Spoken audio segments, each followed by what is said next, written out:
In the eyes of God, we are all created equal. But in this journey we know as life on earth, we're not equal all the time. It's adversity that we face that sometimes drives these inequalities in our life. But it's the presence of opportunity, especially in this country, that allows us to overcome it and oftentimes turn it into an advantage. You see, I first was introduced to this idea of embracing adversity and turning to an advantage when I was representing Procter & Gamble out of the Paralympic Developing Amazing Leader Conference. And there are a series of speakers out there, but three of these speakers that really inspired me were, one, Eric Weinemeyer, Leroy Sutton, and D'Artagnan Crockett. You see, Eric Weinemeyer is actually the author of the book called Adversity Advantage, where I originally got this idea. And he's also one of very few people on earth who have climbed the 7 highest summits in all 7 continents. Oh, but wait, he was blind. And then there's Leroy and D'Artagnan, and unfortunately, like many youth growing up in our inner cities, they were exposed to poverty and the challenges that could have guided them to make other decisions than the ones that they made. Leroy went through high school and off to college and has a successful career. And D'Artagnan is an incredible athlete and a bronze medalist in judo from the Paralympics. Oh, but wait. You see, when Leroy was a young boy and at the age of 10 years old, he was playing out on the train tracks near his home. He had slipped and fallen and got stuck. The train had come and run over his legs. And then there's D'Artagnan, incredible athlete, a homeless boy who was motherless. Oh, but wait, he was also legally blind. I remember hearing the story of these gentlemen, and hearing their story is not about them being able to overcome their adversity, which there was plenty. It was that their adversity was their fuel and inspiration to actually overcome it. I can remember leaving that conference one day and asking myself the question, how is it possible that there are so many people out there that have so much adversity in their lives and they're able to overcome it, while there are so many of us, maybe like you and I, who have less and are overcome by it? It made me think deeper about it in my life, and one thing we all know is true. We all have adversity. Folks, it's part of our existence, it's part of the human experience. Some of us have more in life than others. But what I also realize, the difference between people that are able to overcome adversity versus those who are overcome by it are two universal truths.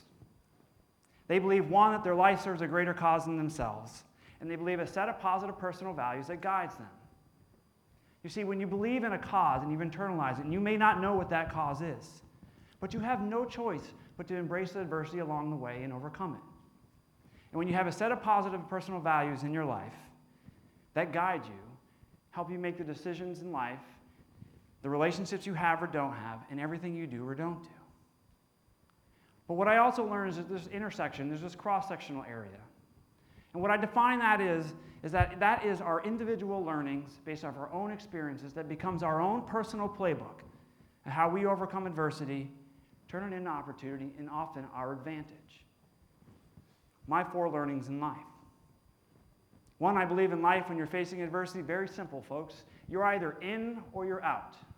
There's no other way around it. And a Stephen Covey habit, you need to think with the end in mind. And then 3rd, the importance of always finishing what you set out to do. And then 4th, and the reason why this is 4th, because I hope this is as personal to you as it is to me, is that we need to be able to define our lives with a sense of purpose and allow that to guide us in everything that we do. You see, my learnings in life actually started not with me, but with my father. This is Al Pelletier, known as Pelly. And you see, like Eric Weinemeyer, he was also an accomplished rock climber when I was a young boy. And in the early 80s, my father was selected to climb on the first New England Everest expedition for 1991. You see, along the way, there's a lot of training. It's very adverse. It's very difficult and dangerous. And I can remember one morning getting that phone call, my mother getting that phone call we never wanted to receive. My father had had a fall. It was in serious condition, in critical condition in the hospital. I can remember going into the hospital and seeing my father there and seeing him strapped down to a bed with 2 pins inside of his head, with weights holding his head down, just slowly rotating in traction. But see, my father wasn't talking about how helpless he was. He was talking about how hopeful he would be when he overcomes this. Because one, I know my father serves a greater cause than himself, and he does have a set of values that guides him, and that's all centered around being the example for his children. And I can guarantee you right now that being disabled and paralyzed for the rest of his life was not part of that equation. I can remember this went on for 1 month, 2 months, and 3 months. And then my father telling me the story when a nurse had come into his bed in the middle of the night, accidentally tripped and pulled the cables out of his head. And I can remember my father, well, if he wasn't in pain before then, he certainly was after that. He said, sorry, Mr. Pelletier, we'll put these aside, we'll put them back in the morning. And as my father's telling me this story, he says, Nate, I was finally free.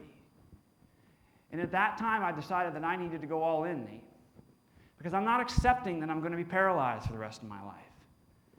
And as that nurse left, my father rolled onto the floor, crawled out his hospital room, snuck by the nurses, and painfully crawled down 4 flights of stairs out into the hospital garden where he laid on his back in his gown in a personal victory.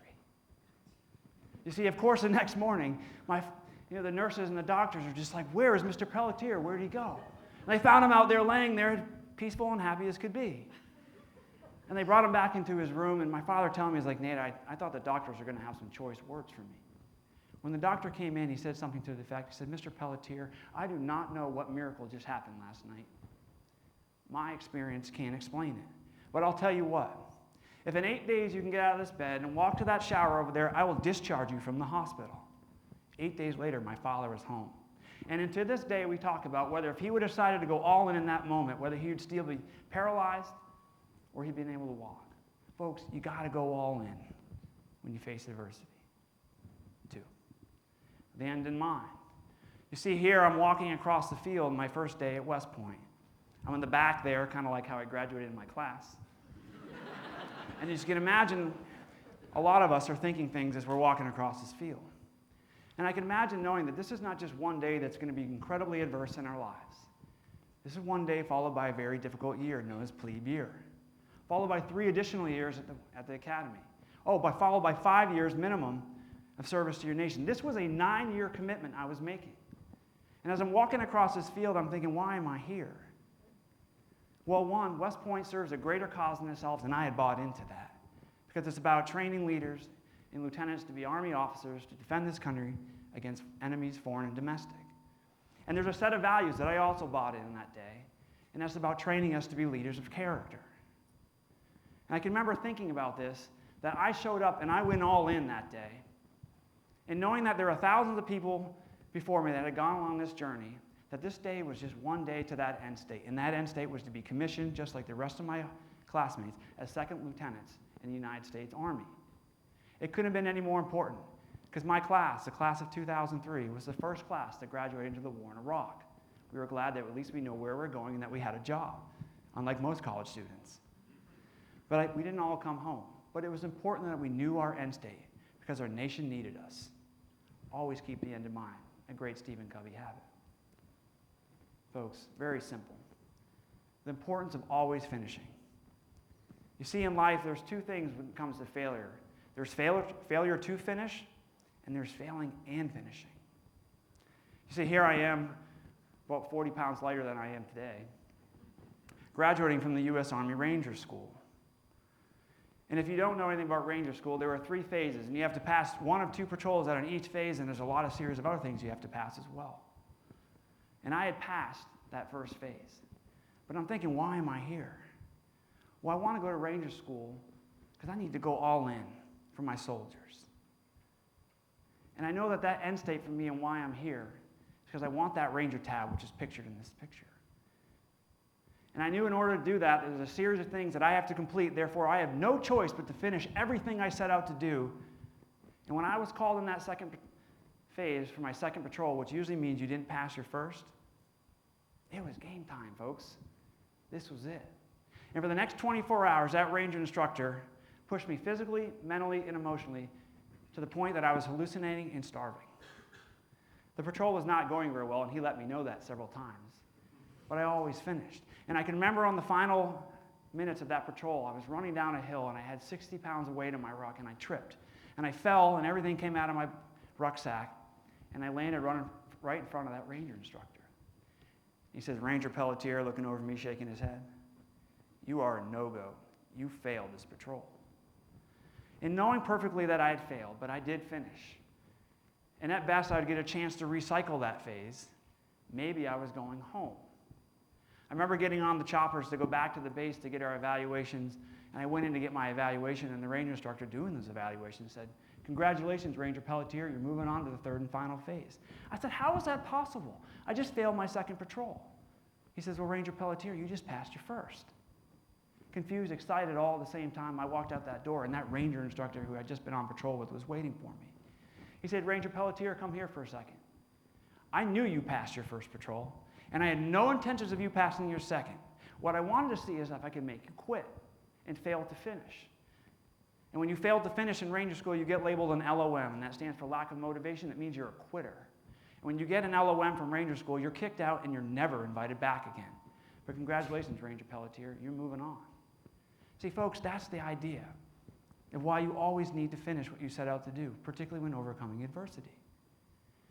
You see, I could have failed to finish and quit and never known the outcome of what I was doing. But folks, when you fail and finish, there are two possible outcomes. One is the one you expect. Let that be the first learning and your first point to being successful. The second is an outcome you never know what to expect. And that's what I experienced that day. Always finish. And finally, folks, I hope this one, like I said before, is as personal to you as it is to me. Our life is about defining our purpose. And it's very simple. Our purpose is a combination of that cause. It becomes the definition of that cause that you're wanting to serve, plus the values that guide you. My purpose in life is to always serve the greater good, lead with the end in mind, and be the example to follow. That's what it's all about, folks. Having a sense of purpose drives you to overcome adversity and to accomplish what you set out to do. You see, but why is it your advantage? It's very simple again. Your advantage is you. You see, it's not that I can go through this adversity called Ranger School. It's that I can now be the example for my soldiers, that they have confidence in me that I can lead them in combat in adverse situations to impact their lives, not just my own. And it's not that Eric Weinemeyer can overcome adversity in an incredible feat of climbing the highest 7 summits on all 7 continents blind. It's that he can write books like The Adversity Advantage, inspire people like me, become an influencer, and influence and impact lives. And it's not that Leroy and D'Artagnan can overcome the obstacles in their life and their physical disabilities and living in poverty. It's that they can also be the example and be influencers for young people just like them. That's what it's all about, folks. You see, your advantage is not about what you're able to do. It's what you're able to do and share with others so you can impact and change the world. Otherwise, why is life worth living? That's what it's all about, folks, when you're overcoming adversity. Turning it into opportunity and finding ways to create it an advantage, to impact lives. Now, I don't believe in being on a stage up here and just hoping that you embodied or internalized anything I said. What I believe is that anyone that's out there to be able to lead sets the example and has skin in the game. And I want skin in the game. So my hours of operation are before 1 a.m. and after 6 a.m. Anytime in between that's my time to rest. If you need me during that time, let me know. I'll make time because I've done it before.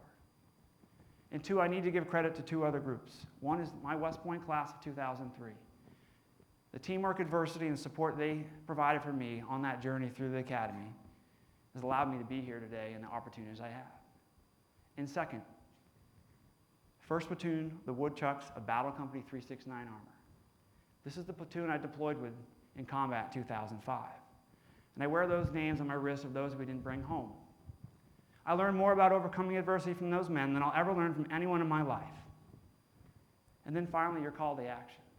Folks, it's an uncertain world out there. We have things that cause our way of life to change every day, positively and negatively. But when the clouds part and you clear the fog and you try to think how leaders like all of us here that can overcome adversity can have the greatest impact, I tell you right now, the only thing that matters is that next generation. It's our young people and our youth. Because we need to make sure when they come into this world, and although they may be equal in the eyes of God, in no other way they're equal. And we need to be there for those that have the adversity to help them, yes, believe that their life does serve a greater cause than themselves, and that they can develop a set of values to guide them. And through that experience known as life, they can develop a set of learnings that become their personal playbook to overcome adversity and create advantage to repeat the cycle. That's what's so great about this country. And again, that's what makes life worth living. We need our young people to become doctors one day and find a cure for cancer, to embrace innovation. And it's not just an adjective, it's a noun, and they can change the world. We need them to explore new areas in outer space we've never explored before. We need them to find ways to bring people out of poverty into prosperity. Everyone here. You see, it's our youth that is our driving force into the future. And for all of us here today, that's our only hope. Thank you.